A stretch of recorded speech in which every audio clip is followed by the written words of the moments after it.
Welcome to English Story Adventures. Today, we dive into the thrilling world of Sherlock Holmes. Get ready for mystery, intrigue, and unforgettable storytelling.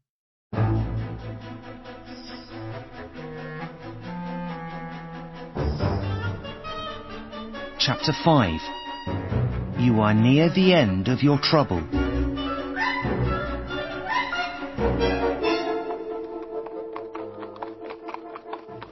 Holmes and I took a carriage back to Baker Street.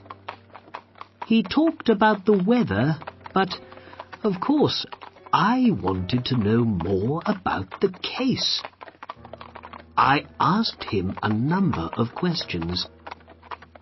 Is Arthur guilty, do you think? Where are the missing emeralds? But every time, Holmes went back to the weather. So I stopped asking my questions and looked out of the window. It was 3 o'clock when we arrived at Baker Street. Holmes walked quickly into the house. I have a lot more work to do on this case, he said, and with that, he ran upstairs to his room. After some minutes, he came downstairs in an old coat, a black hat, and some dirty brown shoes. He looked in the hall mirror. What do you think, Watson? He asked. Very good, Holmes, I answered. You're the picture of a working man. Thank you, Watson, smiled Holmes. I'm sorry, but you can't come with me this time. Well, see you later this afternoon. Goodbye. He pulled his hat down over his face and went out into the street.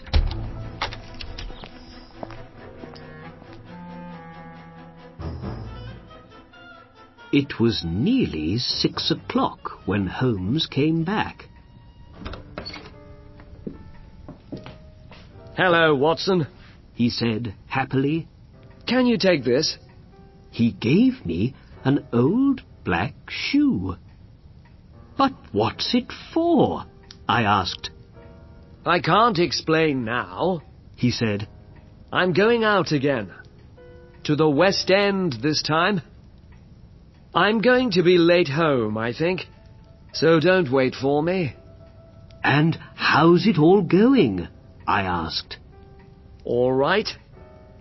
I went over to Streatham again this afternoon, but I didn't call at the house, he said. But I mustn't sit here and talk. I must take off these old things.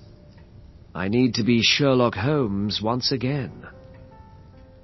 Holmes was very pleased with his work that day, I could see. He went upstairs, and 5 minutes later, the front door closed behind him. He was out on his detective work once again. I sat and waited all evening for Holmes to come back. When it was midnight, I went up to bed. I wasn't surprised. Holmes was often out late. When he investigated a case, he was sometimes away for days and nights. What time did he come in? I don't know, but he was there at breakfast. He had a coffee in one hand and a big smile on his face. Good morning, Watson, he said. Sorry to start breakfast without you, but Holder is coming here at 9. You remember that, surely? But it's after 9 now, I answered. And I heard someone at the front door a short time ago. Just then, the maid brought in our friend, Mr. Holder. He walked slowly into the room.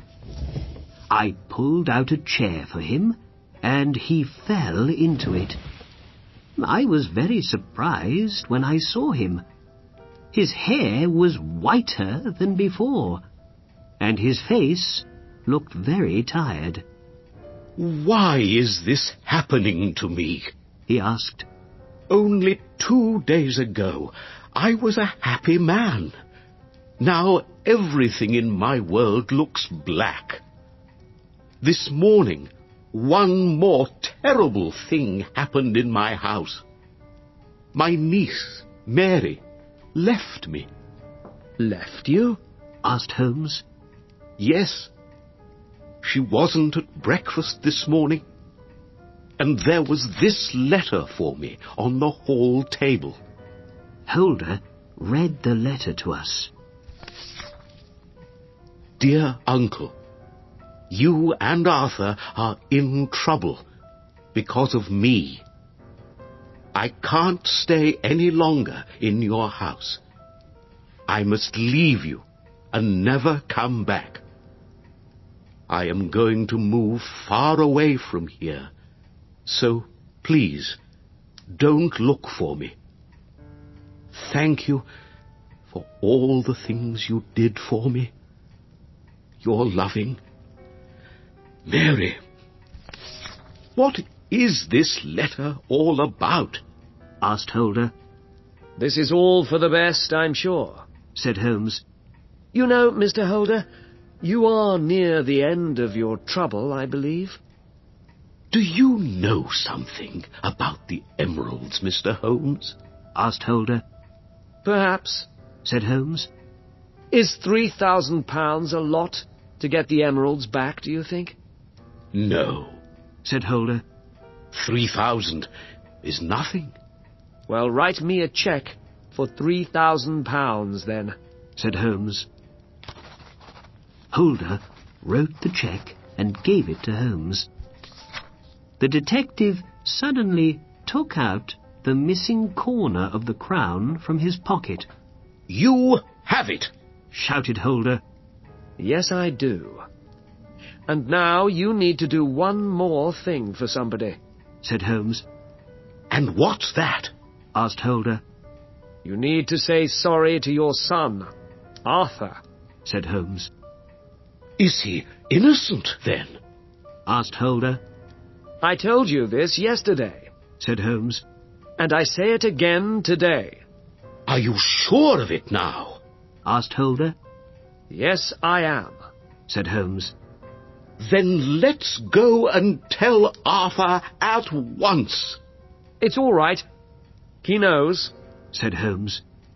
When I learned the truth, I went to talk to him. I told him my story, and he said, "You're right, Mr. Holmes." "Well, Holmes," cried Holder. "So what really happened on that terrible night? You must tell me now."